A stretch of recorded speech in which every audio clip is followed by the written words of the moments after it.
bịakwanụ na Uche Ekwunife alịpụra igokwanụ nwunye gọvanọ Chukwuma Charles Soludo nwa Mgbafọ gbasatara egwu ọlakịrịpụtụ witi Mbadụnuju. Unu makwa na nwunye Soludo zachiyara Uche Ekwunife maka anya bụ ebubo oborie wee na-agwa ya na ọ bụkwa nwa bebi virgin wee nụ di na o tinubekwọrụ Mbadụnuju mkpu ọtụ na o tinubedole nwoke ọzọ mkpu ọtụ na ọ chinyibedo ọkpa enu bịa fọwa ichitu achitu na ya nyere ya 72 hours ka ọ yọọ mgbaalụ maka anya bụ ebubo oborie wee kwugharịa anya bụ ife o kwuru n'isi ya na ọ bụrụkwa na o mehie na ndị ọkaikpe ya akpọzi ya bụ Uche Ekwunife Udoma na Udoka wee kwe n'aka wee gwakwa ya na ya ejeme nnene DNA ka amara onye tiri Mbadụnuju mkpu ọtụ na ụmụfa niile fa mụtara na be difa ma nke ya bụ nwunye Soludo mụta ma nke Uche Ekwunife mụtara di ya na ya akpọkọta ụmụazị niile ahụ wee jee UK wee jee mee fa nyocha na nzacha nke ndị oyibo na-akpọ DNA ka amarụ na ọdịfe amụrụ ka ọ na ọghọ dife amụrụ ka amarụ onye tiri nwoke ọzọ mkpu ọtụ na onye etighi ọrụ ka amarụ nwaanyị bụ ọ nọ na di achọ di ndị ukwu ezu ike ndị ukwu nnu ọlakerepụta ịkwọkerekwọla nwaanyị enye ndị ebe enye ndị ebe a ka amarụ onye n'ọnya bụ ife nnene ya egosizi onye aka ya dị ọcha onye na-ekwu eziokwu na onye na-asị asị na Mbadụnuju anwụgbuenu na ọdụ ọzọ ndụ ka ọ gwa anyị onye ọ gbara egwu ọlakerepụtụ na onye ọgba akwa na egwu ọlakerepụtụ na onye a na-ebe ebubo na onye ahụ ebe ebubo na famecha nke ahụ sife jee na Katọlik chọọchị jee ṅụọ baịbụl jee na Blessed Sacrament ndị Katọlik chọọchị jekwa ebe ahụ wee ṅụọ iyi ka amara onye na-eji etiri nwoke ọzọ mkpu ọtụ na ya bụ nwunye Soludo na aka ya na ọkpa ya dị ọcha na ọ bụ nwa bebi virgin wee nụ di n'ọsọsọ Soludo bụ onye na-agbọwarị na-etiwarị n'ọsọ Soludo bụ onye ọ na-etiri mkpu ọtụ na o tinubekwara ụnụ nwoke ọzọ mkpu ọtụ onye ka Uche Ekwunife pụta kịta wee bịa ka ọ saa ya anya bụ okwu nke bụ na ụfọdụ nọ na kọmentị wee na-asị na ka esi agbasa nsụrụgede a na-ekwu ube ebulu amụ nke nwoke na aka wee na-etuzi ya afa Mgbadike nna ya mụrụ odogwu akata aka odogwu nwoke anụ nganga mpi tụtụ ga-aga na bifi mara ife na-eme na ọ bụrụ na odogwu nke nwoke na-alahụ ụra si ọ na-ekwezi n'isi ịgbagam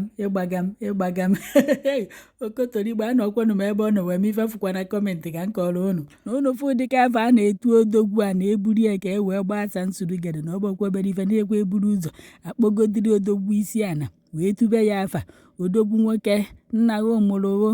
anụ nganga mpi tụtụ ga-aga ugwu a narị atụ egwu n'okwu etuchazi afa si wee mebezi ife dị na ya wee sịkwa ka ngwa ndị nọ na di ma ndị nwere oyi nwoke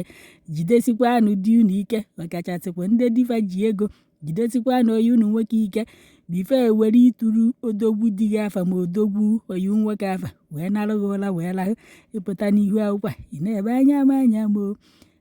anya m ịmakwaghị etu odogwu di gị afa jekwa mụọ nya bụ afọ ọfụma mụkwa ya ọfụma na-asịkwa n'afọ a na-etu bụkwa ife na-eme odogwu si o wee si n'ụra wee kunie na ọ bụrụgodo odogwu na-arahụ ụra maọbụ odogwu ahụ arụzi ọrụ na ituo ya afọ a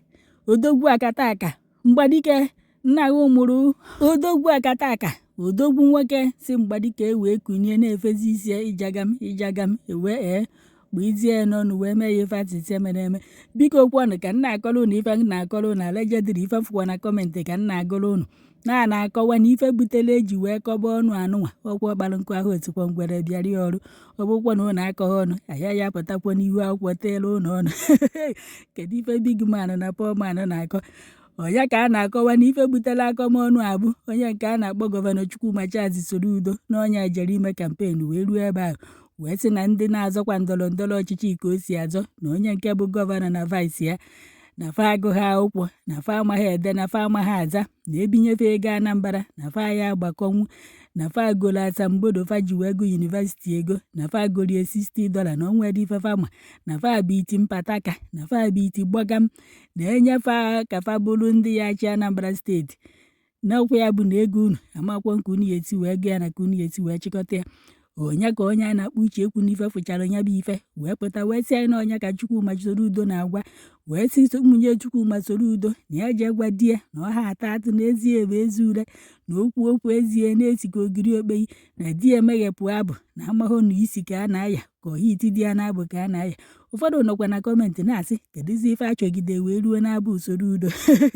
mana bụ na ebe a na-ekene a na-eweni mkpa abụ enu na-eweni elu na-ewetu na amakwa ebe eti wee mara na akpa bụ Soludo nwa na-eti wee tizie nwunye Soludo na ya ji egotalụ di ya ude a na-ete n'abụ na onye ekwekwu ya na ya taa di ya atụ na di ya bụ gọvanọ sikarịchara n'isi na gọvanọ jigoro Anambra steeti wee nọrụzie ebe a wee sị na nwunye Soludo na ọ na-agba nwoke ọzọ egwu ọlakarịpụtụ na ya na Mbadunuju na-agbasa ntụrụgede kwekọrịkwala waya wee nọrụkwa ebe a wee sịkwa na nwunye Soludo bụkwa ndị amụlọba amụ kukumba ndị amụ unu mana ife bụ ndị amụlọba ndị a na-eji ile asa efere nya nwaanyị na-akpọgbere nwaanyị ibie o nweghị ife ebofu ha nwaanyị mmadụ nwaanyị wee pụta wee sị na aka ya dị ọcha na ife ya ebinye bụ okwu ubu na-aya eje ṅụ iyi n'ụlọ ụka ma jee nnene di ya ka amara onye na-akwụgharị nke obe onye bụ osi na ebe di ya eje ala nwoke ọzọ n'ilo ọnya ka Uche Ekwunife pụta kịta ma hapụ unu ka unu gee ife o kwuru onwekwa n'ife ya eti na kọmentị anụta ka ala eze okwu ya bụ na eze na-eme ọfụma okwu anụnwa na-efegharị achọrọ m ige nke a ọ bụrụ ihe achọrọ m ịtụnye ọnụ na ya onye mara ebe ọ wụrụ ha ya jee chọrọ ọgọdọ ya ihe mba ekwu maka ihe nwunye gọvanọ Soludo kwuru bụ na mama nsa ya okwu ihe mere m ji hapụ banking wee banye politiks bụ na mgbe m nọ na bank mfụ na ndị niile bụ ọyị m bụzi politicians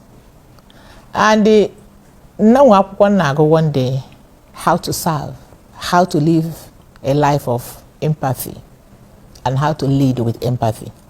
I read that book, I think by McDonald or something. Mfuna, if you have ability to serve the people, you have the intention to serve the people, you may not have the platform as a private individual to serve as much as you want to serve. But politics defines everything. Some people see politics in a very bad perspective. But if you have to see politics in the right perspective, you see that politics is everything. Because it's through politics that destinies are defined. Through politics that institutions are made. Through politics that services are rendered. Ihe abutezie m n'ezo ndọrọndọrọ ọchịchị ma na nweta ya ọ ga-enyere m aka to define politics. Ọ ga-enyere m aka iji ohere ahụ meelụ ndị mmadụ ọlụ lụọlụ ndị mmadụ ọlụ. So ma sikere nọ ihe bubata m na politics. Ana m ekene Chineke na opportunity abịa and opportunity use m ya ọfụma. And I ga-emeli na November 8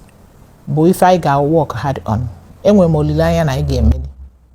ọfụma. Nwana ya ma mmeli anya ma ya ma na Anambra State. The candidate of APC bụ Nicholas Okachukwu ejigo House of Reps before. Ọ bụ businessman onye ọbụla bụrụ onye ama na Anambra State.